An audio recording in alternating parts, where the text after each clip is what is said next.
आता सध्या रस्त्यावरून चाललो होतो आणि चालत असताना एक बारका लहान मुलगा बैल घेऊन येताना दिसला आम्हाला. म्हणून आम्ही आत्ता इथं थांबलो आणि थांबल्यानंतर बघतोय तर काय तर पाण्यावर घेऊन आला आहे तो.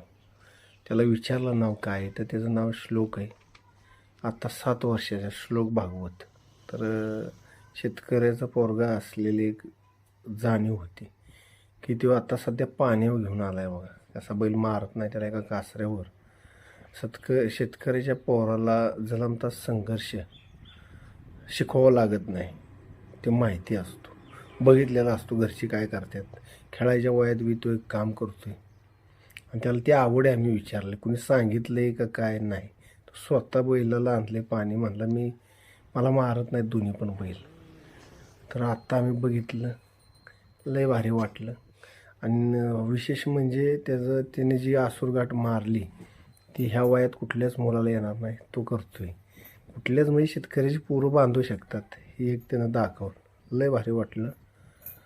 अप्रतिम असं दृश्य आम्ही आज पाहिलं. लय भारी वाटलं मला समाधान. बा कसं मारतोय घाट, लय भारी बा, अप्रतिम असे घाट मारले.